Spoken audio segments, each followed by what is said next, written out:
রাধে রাধে বন্ধুরা, কেমন আছো তোমরা? আশা করছি তোমরা সবাই খুব ভালো আছো।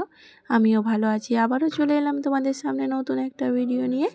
পূর্ব মেদিনীপুর জেলার ছোট একটা গ্রাম থেকে আমি প্রণীতা। আমার এই ছোট্ট পরিবার মা ছেলে স্বপ্ন চ্যানেলে তোমাদের জানাই অনেক অনেক স্বাগত আর অনেক ভালোবাসা।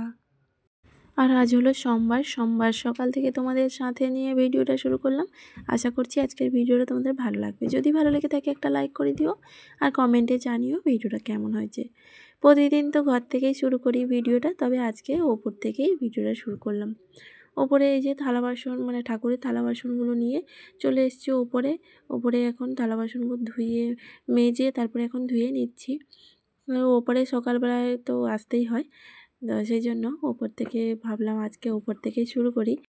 আর এই যে সকাল সকাল ওপরে আসলে না, এই পাশটাতে এখনও রোদ আসেনি, তো সে এত বাতাস দিচ্ছে আর ভালোই ঠান্ডা লাগছে সকালে, জানো তো। তো আমি তো এমনিতেই বাইরে বেরাই না, খুব কমই বেরাই। তো সেই যে ঘরের মধ্যে তো থাকি সারাক্ষণ, এই সকালটায় যখন ওপরে আসি না, বেশ ঠান্ডা ঠান্ডা লাগে। আর এমনিতেও এই ঠান্ডা তো পড়েই গেছে। তো তারপরে না থালা বাসন ধুয়ে ওই বাসনগুলো নিচে রেখে এসেছি। আর সূর্য প্রণামও হয়ে গেছে। তারপরে এখন এই যে তুলসী গাছটা তো আমার নেই, মানে মরে গেছে। তো সেই জন্য এই যে অন্যদের তুলসী গাছ লাগানো আছে, ওখানে একটু জল দিলাম আর কয়েকটা ফুল তুলে নিচ্ছি। ফুলগুলো ওদেরই গাছ, তো তুললে ওরা কিছু বলে না, সেই জন্য এখান থেকে ফুল নিয়ে যাই। প্রতিদিন কত আর ফুল কিনবো বলো। তো যাই হোক, তারপরে তো পুজো টুজো দেওয়া হয়ে গেছে, পুজোটা তোমাদের সঙ্গে শেয়ার করিনি। তো পুজো দিয়ে এখন এই যে ছেলে মেয়ে মুড়ি খাবে, ছেলে মুড়ি খাবে আর মেয়ে আর আমি রুটি খাবো। কালকে রুটি করেছিলাম রাত্রে। আর যেহেতু এখন প্রতিদিনই নিরামিষ খাচ্ছি, সেই জন্য আর সোমবারের কোনো ব্যাপার নেই, আর কোনো অসুবিধা হচ্ছে না এখন। তো আগের দিন তরকারি করেছিলাম, অনেকটাই তরকারি হয়ে গেছিলো। তো রুটিও করেছিলাম, রুটিও থেকে গিয়েছিলো, কারণ আমি ভাত খেয়েছিলাম আর ওরা রুটি খেয়েছিল। তো সেই জন্য তরকারিটা ছিল। তো মেয়ে বলছে কি আর ভাত খাবে না, সেই জন্য আর ভাতটা রান্না করিনি। এই রুটি তরকারি খেয়ে ও স্কুলে গেছে, আর আমরাও রুটি তরকারি খেয়েছি। আর এখন এই যে রেডি হয়ে গেছে, দেখো রেডি হয়ে মাস্কটা পরছে।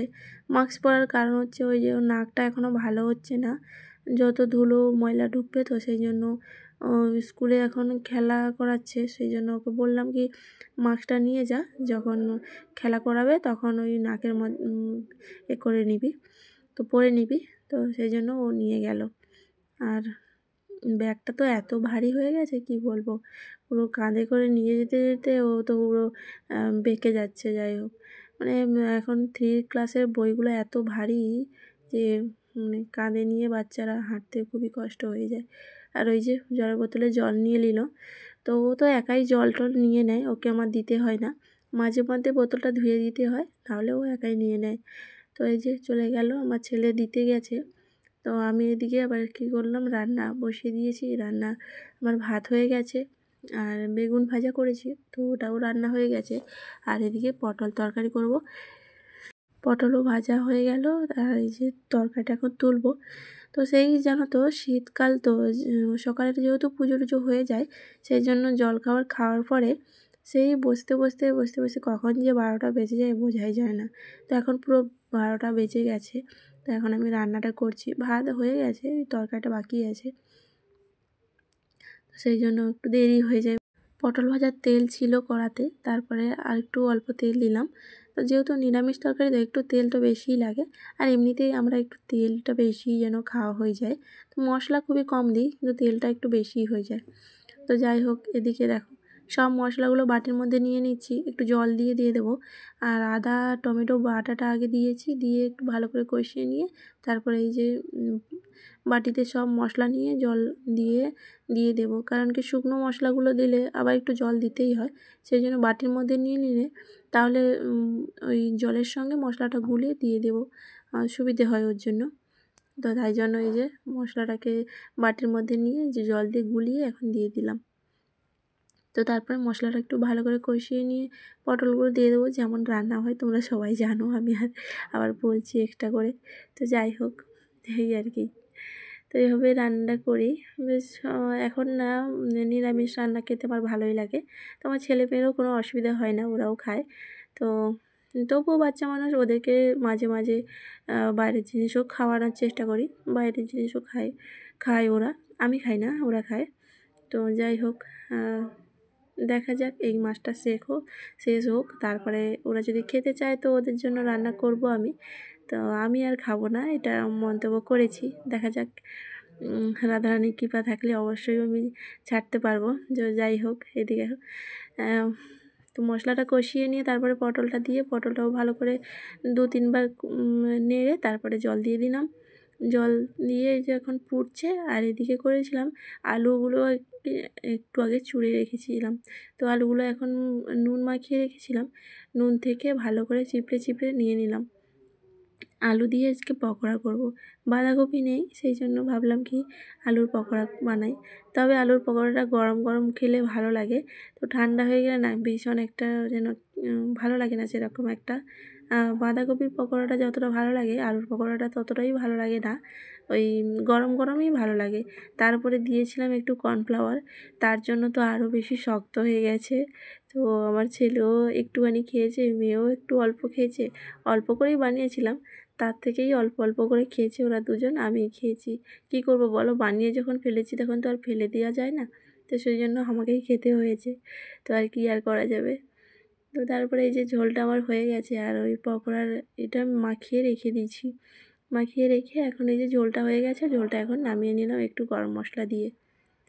তো তারপরে রান্নাবান্না তো হয়ে গেছে, রান্নাবান্না হয়ে যে জামা কাপড়গুলো যেগুলো ছিল সেগুলো ধুয়ে এখন বারান্দায় মেলে দিচ্ছি। বারান্দায় বেশ সুন্দর রোদ আছে, ওই সকাল থেকে নয়, ওই 11টার থেকে বলতে পারো যে 3টে পর্যন্ত বেশ ভালোই রোদ লাগে।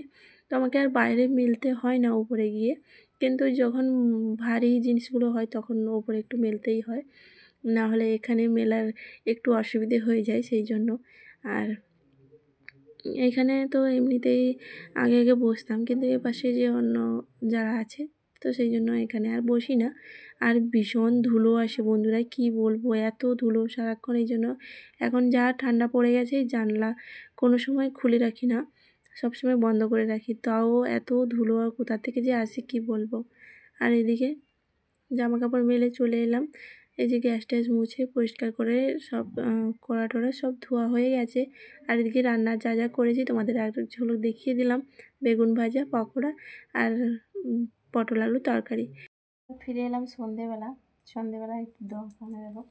একটু দোকানে গেছিলাম, যেহেতু শীত পড়ে গেছে তাই জন্য শীতের তো কিছু কেনাকাটা করতেই হবে, মানে শীতের যা যা প্রয়োজন সেগুলো।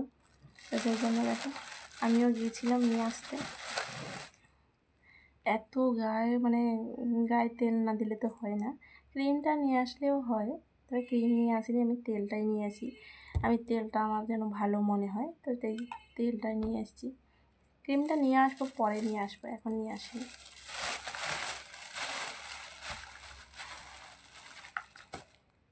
একটা নিভিয়া ক্রিম,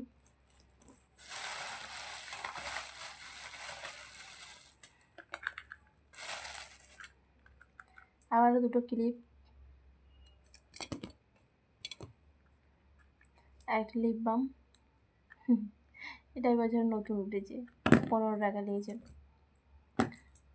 একটা নিভিয়া নিম ফেস, এই হলো বাজার। আরও কিছু নেওয়ার ইচ্ছা ছিল, কিন্তু আর আজকে আর হলো না, অন্যদিন আবার নিয়ে আসতে হবে। এগুলো নিয়ে এসেছি, চলো পরে আসছি আবার। তো বন্ধুরা দেখো, সোমবার দিন তো ওই শীতের তেল ক্রিম ওগুলো নিয়ে এসেছি, কিন্তু আবার ফিরে এলাম মঙ্গলবার দিন সন্ধেবেলা। মঙ্গলবার দিন আর সারাদিন সেরকম ভিডিও করিনি, তো মঙ্গলবার দিন এই যে আবার সন্ধেবেলা চলে গেছিলাম বাজারে।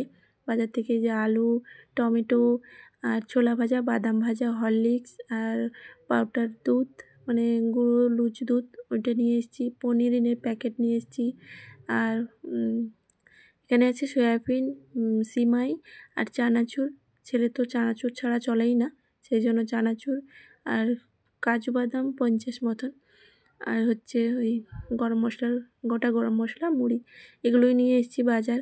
আর নিয়ে এসেছি যে মেয়ের জন্য গেঞ্জি, আর 2টো গেঞ্জি নিয়ে এসেছি, যেহেতু স্কুলে যায় তো সেই জন্য গেঞ্জিটা দরকার, তাই গেঞ্জি নিয়ে এসেছি। আর আমার জন্য তো আমার জন্য একটা ওড়না বলো, স্টোল বলো, যাই বলো, তো স্টোল একটা নিয়েছি শীতের জন্য, তো বেশ দরকার হয়। তো ছেলের জন্য কিছু নিয়ে আসিনি, ওর জন্য পরে নিয়ে আসবো। এখন মামের জন্য নিয়ে এসেছি। তো আজ আসি বন্ধুরা, সবাই ভালো থেকো, সুস্থ থেকো, আবার